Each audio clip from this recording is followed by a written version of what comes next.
build, and so we're excited to hear from Jim today. Good morning.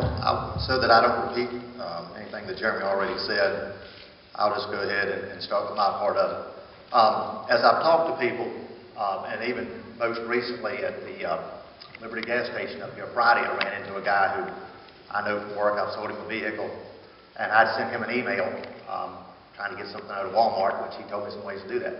And he's like, does this really happen in the United States? So we spent probably 15 or 20 minutes up there after we pumped our gas, and not only does it happen in the United States, but I don't know if anybody saw it or not, but it showed up last week in the news, Winchester. That's not that far from here. Now, if you're not sure, and since Jeremy's already used the S word, I'll go ahead and just refer to it as sex trafficking. Human trafficking sounds a little nicer, but it is what it is. And up in Winchester, there was a lady who had a 13-year-old daughter. She made a deal for the 13-year-old daughter to live with a 31-year-old man, at which point she would be paid $600 a month. That is human sex trafficking. And yes, that's not that far from here. So it does happen, and it does happen in Virginia. Another thing you can look at, if you go on the Fairfax County School System's website, they have a really good, it's about an hour-long video that talks about sex trafficking. That even makes the statement as far as gang-controlled sex trafficking, that Fairfax County is the second worst in the nation. Again, we're talking 2.5, 3 hours up the road. So that's why we're trying to get something started here.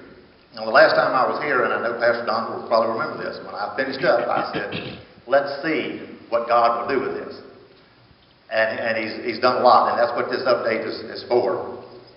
2 weeks ago, Steve and Tracy came up for a visit, and we got to go around and we did a radio show. We met with a couple different churches, a couple different pastors. Really made some good contacts. I've got a lady in Stanton right now who will do anything I ask her to do on this matter. She just contacted me off the website, and she's like, tell me what I need to do. Another lady here in Stewart's Draft contacted me this past week, and she's like, same thing, I'm a stay-at-home mom, just give me something to do. So it's really starting to roll. People are hearing about it, and God is certainly working.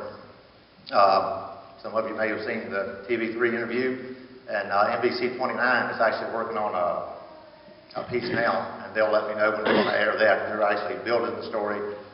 They want to interview law enforcement and some folks like that to be in it as well. We have landed some property.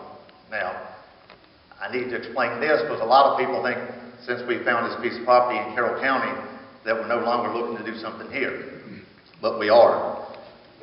When you think of how we found this property, if you can tell me how this can happen without God being in this, come see me afterwards. A young girl, I'll say young girl, that's not, a young lady, who lives on the coast of North Carolina. She sees a post on social media that Casey Van Norman put out for us about TrueMission coming to Virginia. From that, she calls an old family friend in Carroll County who goes on the website, who emails me, which leads to Steve and Tracy and I and Cindy going down to see this property a couple weeks back. We're not getting it free, but he is making it work in a way that we can start using it right away. And when you think of a girl in North Carolina, I call somebody in Carroll County who contacts me, who invites us into his house to meet 20 friends, to feed us like we were kings or something, to invite us to spend the night in his home of perfect strangers that he has never met. For him just to pour out his heart on how he wants his land to be used for ministry. He's a retired pastor, a retired engineer. His land now with his family, a couple different campaigns. Yeah, it's life. Everything's going to take money to operate. If we had to pay Jeremy for everything he's done, we'd be broke already. Okay? He has done the websites, he's done the Facebook page. These are hot off the press as of this morning, and they're back in the Welcome Center. So here's what we're doing. For the support and the funding, and there actually is a picture of the land. I hadn't looked at that since I started. It's got 3 houses on it, And that's going to work perfect.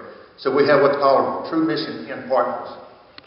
And that's basically, if we can get 2,500 people to give $10 a month, that will support one house with up to 10 girls in it. Seems pretty simple. $2,500. 2,500 people, doing $10 a month. Now, we have some people, even in this church right now, that are doing more than $10 a month. We have at least one I know of doing 50, 25. I have a pastor over in Stanton. He's doing 20 or 25, so, that'll help our average to where we may not even need 2,500. So that's one way you can support us, is TrueMission Partnerships. That is on our website. You can go on truemission.org/Virginia. There's 2 different buttons there. You can do one if you're a lump sum person. You can do it one time. You can do a reoccurring. You can do the $10 a month. You can mail checks here to the church. You can hand them to me, whatever you want to do. We also have a $1,000 matching grant. So we had somebody who wanted to donate $1,000, but said you need to raise $1,000 to get it. Right now, we need another $650 to do that, and we need it by the 23rd. So I think that's a week from tomorrow. I got a $150 check in the mail yesterday from my dad, whose kids go to Ridgeview Christian School. So I feel very confident we'll get that, and then that'll become a total of $2,000 at that point. So what we're looking for is individual support, just people that are due $10, $20, $25 a month. We're looking for churches to take us on just like you would a missionary in England or Africa. We're working here in the United States. We're working here in Virginia. And we need some businesses. If anybody works anywhere that has any type of foundation that will give money, there is a Walmart Foundation. I've heard that there's a couple of trucking companies around here that have foundations. It's just a matter of making the contact to get a hold of them and see if we can get some type of business support.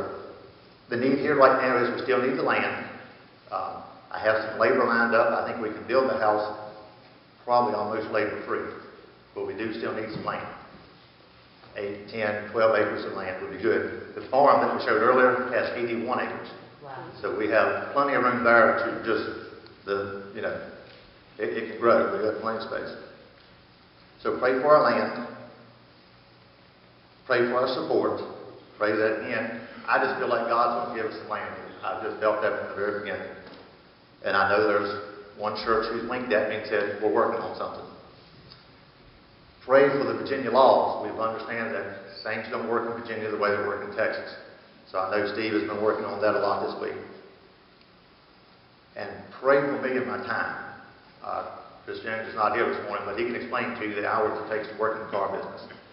So my biggest problem is time management and trying to get where I need to get and be as effective as I can. But pray for TrueMission. These are out at the Welcome Center. Please pick these up. They have a lot of information in them. My business card is out there as well for TrueMission. And again, we're going to see what God will do with this. Thank you. Amen.